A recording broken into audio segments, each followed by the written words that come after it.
ariko umukobwa w'isugi ntashobora kwemera ko umukorera ku gituba, ndetse yashatse kugutuburira n'iyo agiye gukuramo ikariso niko muri komenti bavuze ngo amanurana ikariso na kotegisi, ukaba utamenya ko uwo mukobwa yigeze agira ikibazo cyo kujya mu mihango. Umukobwa w'isugi aba atandukanye n'umukobwa wasambu warongowe. Abakobwa bajya babeshya abagabo ngo baracyari isugi kandi barapanutse kera. Rero nabyo mugomba kujya mubigerageza mukareba cyangwa mukabipimira amahirwe. Mwiriwe neza, nk'uko bisanzwe iyi ni Afrimason TV, muri kumwe na Professor ndetse na Ketia. Uyu munsi tugiye kuganira ku nguni enye z'igituba n'ibice by'igituba. Ketia, uratangira wibwira abantu nk'ibisanzwe, hasigaye dukomeze tuganira kuri ibyo bice. Mwiriwe neza, nk'uko bisanzwe nitwa Ketia, ndi umutaramyi umwe mu banyu, ngira ngo mumaje kumenya abantu mumurikira, cyangwa se hagati bamwe muri mwebwe hakaba harimo n'abanzi, ariko turahangaha ku bwanyu tugiye kuganira ku nguni enye z'igituba nuko giteye. None Ketia, igituba gifite ibice bingahe? Igituba gifite ibice bibiri, hari igituba cy'imbere hakaba n'icy'inyuma. None icy'inyuma kigizwe n'iki? Icy'inyuma kigizwe na rugongo n'imishino. Naho se igice cy'imbere kigizwe n'iki? Igice cy'imbere kigizwe n'ibyuma, kigizwe. None Ketia, utubwiye igice cy'inyuma cy'igituba, dukeneye udusobanurire abantu bakurikiye Afrimason TV, igice cy'imbere cyo giteye gute? Igice cy'imbere hari icyumba cy'iburyo hakaba n'icyumba cy'ibumoso, hakaba hejuru hakaba no hasi. Ukubitamo ugahita winjiramo imbere, ugahita ugana kuri nyababyeyi. Ntabwo nyiza ariko mwihangane.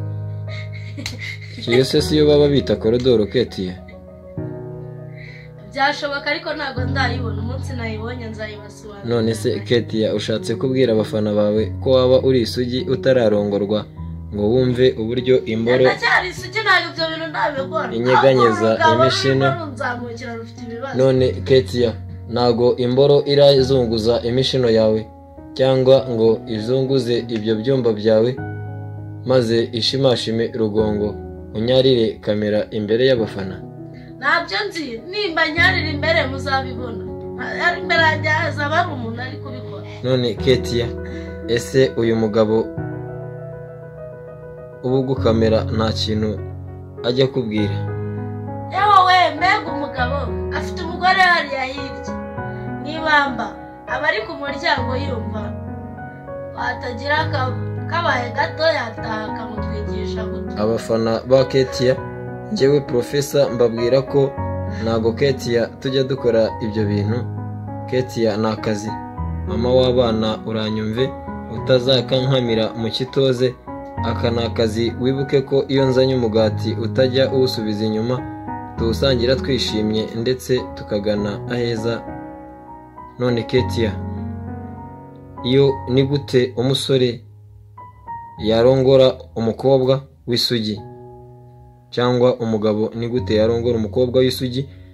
Ni inshuro zingahe umugabo ashobora kurongora umukobwa w'isugi kugira ngo agereho amenyera? Byaterwa n'umukobwa ukuntu amenyera, cyangwa se byaterwa n'ukuntu yitwara, kuko hari abakobwa bajya babeshya abagabo ngo baracyari isugi kandi barapanutse kera. Rero nabyo mugomba kujya mubigerageza mukareba cyangwa mukabipimira amahirwe. Ketia, hari abasore bamwe batubwiye muri komenti ngo abakobwa b'iki gihe basigaye ari indaya cyane, ngo ku buryo umukobwa aguha igituba ari mu mihango, yarangiza akimwinyamwinya akitakisha ubusa, wakoza imboro mu gituba wabona imihango ukagira ngo umukobwa ni isugi, kumbi yabaye nk'ibase. Ese abo basore koko tubamara impungenge? Wenda abumwe agatukisha bose, ariko se abo bakobwa bajya mu mihango bakabeshya abasore ko bari ko bakiri amasugi baba babaho? Yego, abo bakobwa babaho cyane kandi kenshi, ariko icya mbere cyo umukobwa uri mu mihango aje kugusura uri umuntu ujijutse cyangwa usobanukiwe ibintu ugiye gukora ntabwo wamuyoberwa, kuko ashobora kuba atandukanye n'umukobwa utari mu mihango, cyangwa se ukimukoraho ushobora kumenya ko ari isugi cyangwa se atakiri isugi. None Ketia, utubwiye ngo ukoze ku mukobwa w'isugi wabimenya, umukobwa w'isugi wamukoraho ukamenya gute ko ari isugi? Umukobwa w'isugi aba atandukanye n'umukobwa wasambu warongowe. Batandukanira he? Tubwire, kuko nkanjye wa musore we ni gute umbwira ngo umukobwa aza kugusura agiye mu mihango ujya kurongora umuntu utamuteguye? None Ketia, nasi umuteguza iki? ntabwo tubizi. Ntabwo ubizi nyine, hagarara hamwe ngo usobanurire. Yego nyakubahwa Ketia, kuko n'ubundi uri mwarimu. Frema, reka manze mubaze, wowe ni gute umukobwa azaza kugusura uzamurongora se utamukozeho? Ariko umukobwa w'isugi ntashobora kwemera ko umukorera ku gituba, ndetse yashatse kugutuburira niyo agiye gukuramo ikariso, niko muri komenti bavuze ngo amanurana ikariso na kotegisi, ukaba utamenya ko uwo mukobwa yigeze agira ikibazo cyo kujya mu mihango. Uramenye ni ikariso y'umukunzi wawe cyangwa se y'umugore wawe, ufite uburenganzira bwo kuyireba bana, guki se bagutuburira ukabyemera? Bivuze ngo abasore n'umuntu uri mu mihango n'umuntu utari mu mihango baba bafite ibyo bitandukanye. Umukobwa uri mu mihango icyuya cye kimera gute, utari mu mihango icyuya cye kimera gute Ketia? Biterwa n'ukuntu umuntu yitwara cyangwa se ukuntu agenda. Ntabwo uzambwira ngo ugiye kurongora umugore utamuteguye. Uzamuteguza iki se? Niyo yaba ari isugi arakwemerera ukamukoraho. Kuki aba yakwemereye kuza no kumukoraho? Rero hagati abo ngabo byemerewe. Ni gute wambwira ngo warongoye umuntu ari mu mihango? Kuki se wabikwemerera? Ketia, dusobanuriye neza aho hantu ngo wamukoraho. Kumukora ku birenge, ariko wakora ku gituba ukabyanga. Ntabwo mbizi. Kuki se abyanga? Aba yemerewe kuza iwawe, aba yabyemeye. Abyanga atese. Ujye nungusha mu mutego nkazi wawe, rwose ntuzibwire ngo nzanga kunkoraho kuko biba byarangiye.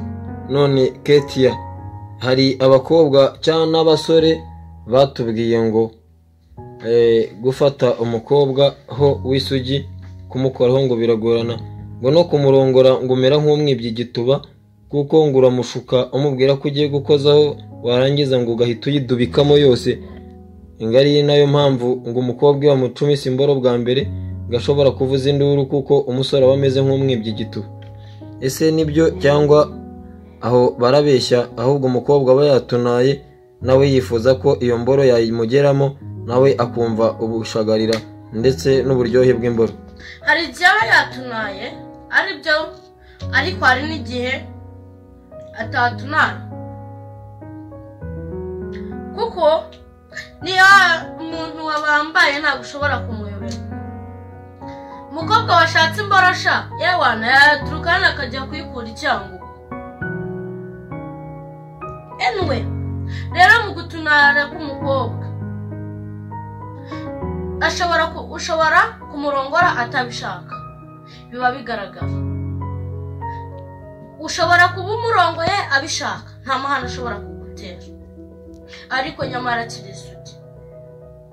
Kandi natwe abakobwa ntimukajye muturenganya, dore amagare yaraje dusigaye tuyatwara akadutanyura imburagihe, mwaturongora mukagira ngo twabikoze kera kandi ari igare ryadutaye. None Ketia, igare se riba ryafashe imboro rikayishyira mu gituba? Ko tumenyereye ko imboro ariyo ivira umukobwa. Ese kariya kaguru ubutwara uri mu biki? None se uri kunyonga intebe y'igare yinjira mu gituba? Ese nimba itinjiramo kariya kaguru kagenda kuriya, ubona kari gusubirana se cyangwa kari gutanyuka? Bivuze ngo umuntu ukora karitoma ntabwo yaba isugi? Umuntu utwara igare ntashobora. Oya, umuntu ukora siporo ya karitoma iriya yo gutandaraza hagati y'amaguru agakora ku butaka ntabwo yaba isugi. Ntabwo bishoboka, yaba isugi gute se? Wowe wari wabona isugi yisimbuka umukoko? None ko musimbuka imigozi? Umugozi n'umukokwe biratandukanye. Umugozi ntabwo gusaba kwibambagura. Bakobwa mukurikiye Ketia avuze ko ngo mwibambaza ku basore, ngiyo mwashyutswe ngo mukiri n'amasugi mushobora kugendera mu buryohe mugatanyurira abasore, bamara kubacumita ndetse no kubaswera ngo mugatangira kubeshya ko mwari amasugi kandi mwaraviyowe kera. Twamaze kumenya ko ari abakobwa baba bari mu mihango bakabeshyera abasore ko ari amasugi ndetse ngo babaviyoye, kandi abo bakobwa basanzwe barapanutse kuva kera na kare. Ni wowe ukurikira Afrimason TV, ibiganiro byacu nakagaruka. Ketia ari hano kutumara inyota, reka tubasezereho, Imana ikomeze ibane namwe. Bye bye.